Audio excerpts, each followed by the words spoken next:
지금 우리는 문장의 동사 자리가 어떻게 길어질 수 있는지를 살펴보고 있습니다. 문장의 동사 자리를 길게 만드는 두 번째 요인은 수동태입니다. 그림을 같이 하나 보시죠. 무슨 상황인가요? 우리말로 어떻게 표현할 수 있을까요? 남자가 공을 찬다 정도로 표현할 수 있을 것 같습니다.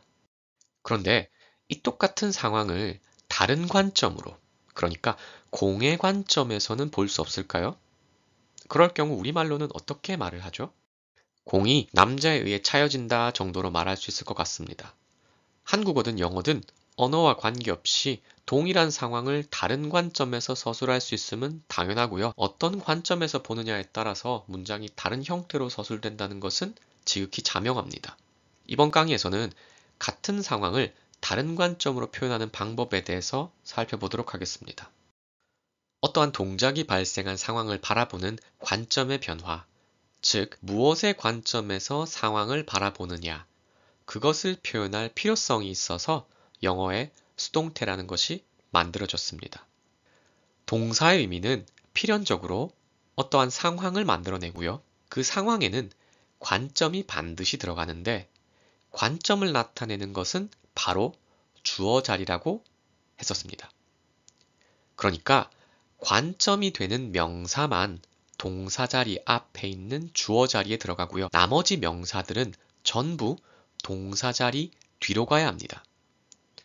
그렇다면 관점이 달라진다라는 건 결국 주어 자리에 들어가는 단어, 명사가 달라진다는 것을 의미합니다. 주어 자리에 행위자 명사가 들어간다는 것은 행위자의 관점에서 상황을 본다는 것이고요. 주어 자리에 행위자가 아닌 명사가 들어간다는 것은 행위자가 아닌 다른 관점에서 상황을 바라보는 것이라고 할 수 있습니다. 결국 어떤 관점에서 봤느냐는 주어 자리에 들어가는 명사가 무엇인지에 따라 결정이 되고 관점의 변화라는 것은 주어 자리에 들어가는 명사가 바뀜을 의미합니다. 주어 자리에 다른 명사가 들어갈 수 있다는 말은 앞의 예에서처럼 남자, 축구공처럼 상황과 관련된 명사가 적어도 2개 이상 존재해야 함을 의미하고요. 그래서 결국 문장에 적어도 명사가 2개 이상 있어야 관점 변화가 가능함을 의미합니다. 문장에서 명사가 들어갈 수 있는 자리는 주어 자리 말고도 목적어 자리와 보어 자리가 있습니다. 그런데 동작을 중심으로 한 상황에서 관점이 바뀌는 것이기 때문에 동작과 직접적으로 관련 있는 명사여야 합니다. 그래서 주격 보어와 목적격 보어 자리에 있는 명사는 동작과 직접적으로 관련이 없기 때문에 그 자리의 명사들로 관점을 바꿀 수는 없고요.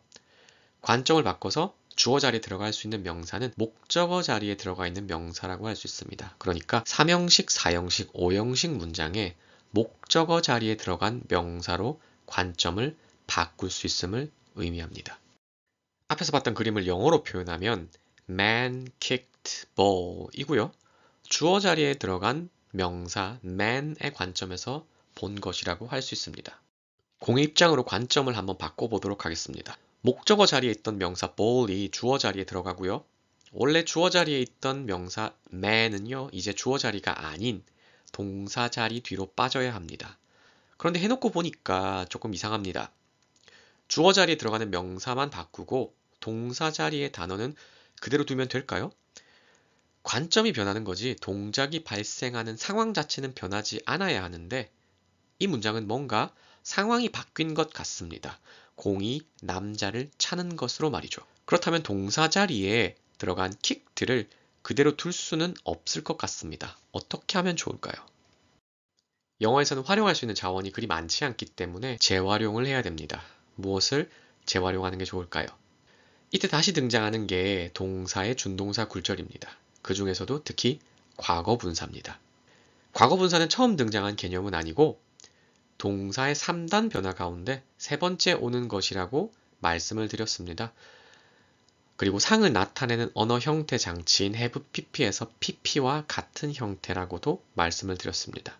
그런데 품사로 보면 과거 분사를 포함해서 준동사는 동사가 아니기 때문에 동사 자리에 덩그러니 과거 분사만을 넣을 수는 없을 것 같습니다. 그러면 어떻게 해야 될까요? 과거분사 말고 품사가 동사인 단어가 필요합니다. 과거분사는 형용사이기 때문에 형용사 앞에 올 수 있는 가장 기본적인 동사인 비동사를 넣으면 될 것 같습니다. 그래서 BPP라는 형태가 만들어지게 되었습니다. 그래도 아직 뭔가 이상한 것이 있습니다. 동사 뒤로 자리를 옮긴 명사 man은요, 문장의 무슨 자리에 있는 걸까요? 주격 보호 자리나 목적어 자리와 같은 문장의 중요 자리가 아닌 중요하지 않은 자리에 들어가야 될 것 같습니다. 그래서 부사로 바뀌어야 될 것 같아요.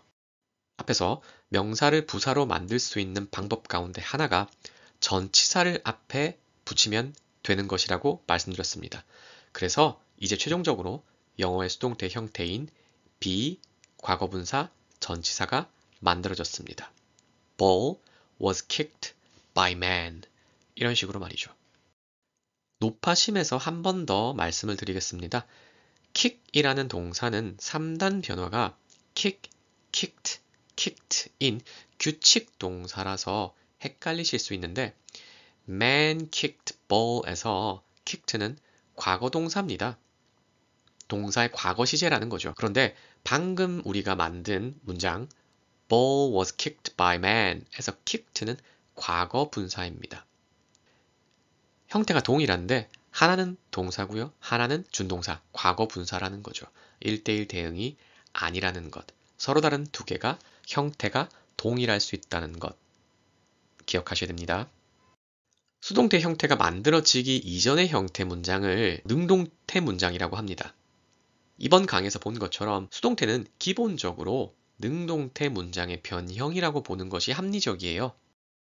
그러나 수동태라는 형태가 어떤 과정을 통해서 만들어졌는지, 수동태는 능동태에서 출발해서 능동태가 변형된 것이구나, 수동태의 고향은 능동태구나 라는 것을 이해하시는 것도 물론 중요하겠지만 능동태와 수동태 이 둘을 완전히 별개의 것으로 받아들이는 것도 중요합니다.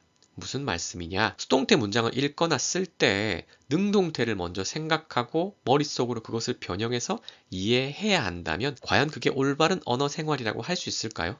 그렇기 때문에 수동태가 비록 능동태에서 비롯되기는 했지만 이 둘을 별개로서 수동태 그 자체의 형태와 의미에 익숙해지시는 것이 중요합니다.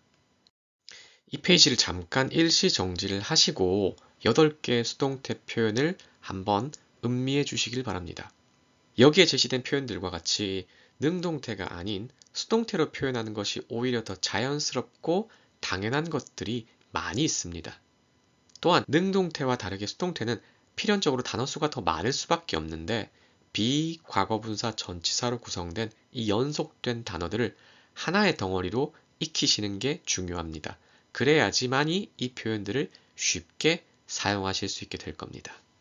사람이 아닌 공에 도대체 관점이 어디냐고 질문하실지도 모르겠습니다. 그리고 꼭 관점을 바꿔서 문장을 구성할 필요가 있는가? 꼭 수동태를 써야 하는 건가? 수동태가 자주 쓰이는 건가? 물으실지도 모르겠습니다. 그런데 3가지 예를 한번 생각을 해보죠. 아기를 낳다, 전쟁에서 전사하다, 그 영화는 잘 알려져 있다. 이 3가지 경우는 동사의 동작을 중심으로 볼 때 행동의 행위자, 어머니, 적군, 일반 사람들이라는 행위자가 분명히 존재는 합니다. 그런데 너무나 당연하거나 혹은 특정할 수가 없어요. 정확히 누구인지요? 혹은 그냥 일반 사람들 전체를 가리킬 수 있다는 겁니다. 주어 자리는 관점을 표시한다는 점을 고려해 볼 때 너무 자명하거나 불분명한 명사를 주어 자리에 두는 게 과연 타당한가 생각해 볼 필요가 있습니다. 그리고 관점을 바꿔서 표현해야 되는 경우가 굉장히 많습니다. 그렇기 때문에 수동태는 영어에서 굉장히 자주 사용된다는 것을 알아주셨으면 합니다.